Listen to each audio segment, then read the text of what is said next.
Hey Standard 12 Commerce students, welcome to your Ultimate Exam Prep Masterclass, where we're going to completely demystify Chapter 7 on controlling.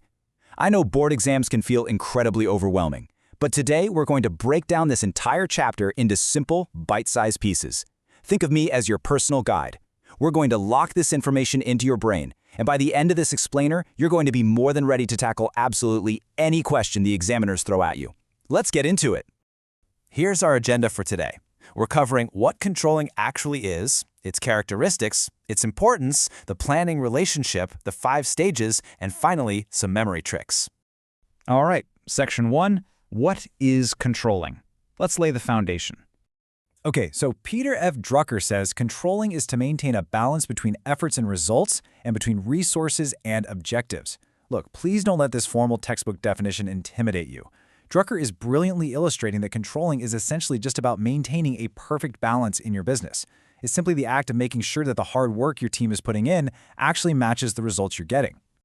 To put it in plain English, think of controlling like a GPS for a business. It means you make a plan. You regularly check if you're actually following that plan and driving on the right road. And you take a detour to fix things if you realize you're veering off track. You find the deviation, the wrong turn, and you apply corrective measures to get right back on the route. Moving right along to Section 2, characteristics of controlling. What makes it unique? Pay close attention to this number, guys, because there are exactly 10 characteristics you need to be aware of. If you get a long-form board question on this topic, hitting all 10 of these points will guarantee you maximum marks. Let's look at the breakdown. Controlling is a massive part of any organization. First off, it's deeply related to planning and functions at absolutely every level of management, from the top executives down to the floor supervisors. It's a continuous, dynamic, and internal process. It's also known as the end activity of management, meaning it happens after all the planning and organizing is done, yet it is entirely related to improving the future.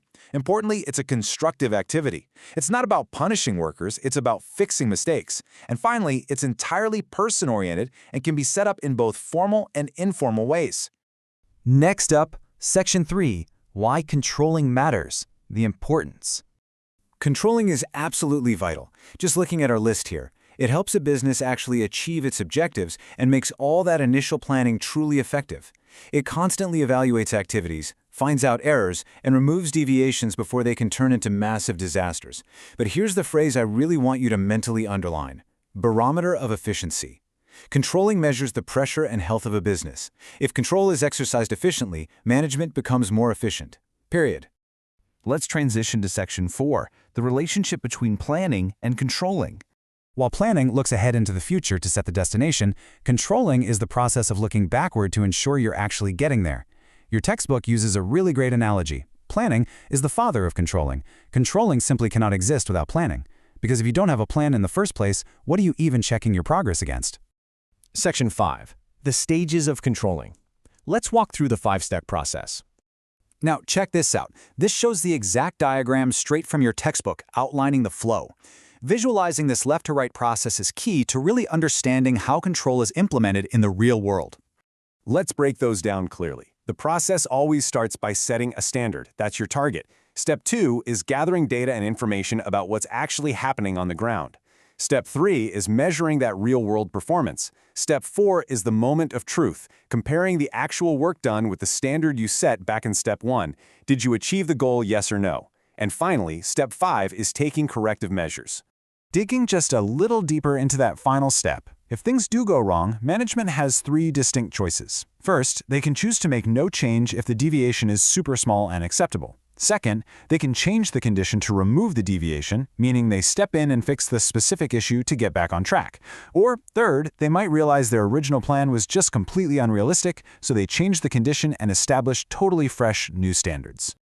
Okay, take a breath. I know this is a massive amount of information. 10 characteristics, multiple points of importance, 5 stages, 3 corrective measures. How on earth are you going to memorize these huge lists before exam day without getting them all mixed up?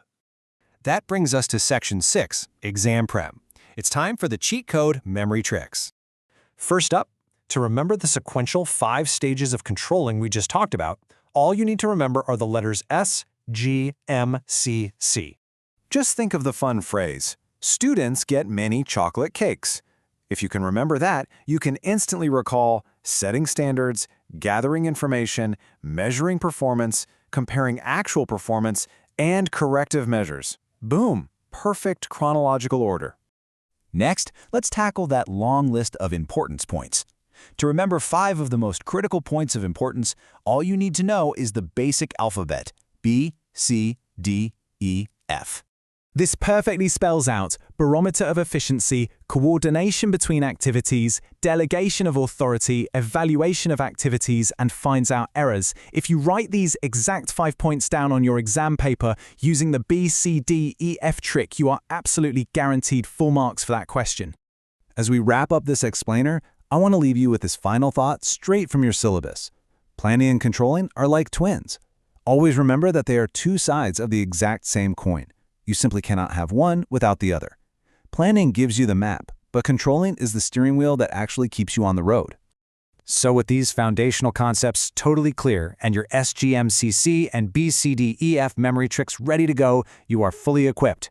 What other chapters do you want to conquer next to guarantee a perfect score on your boards?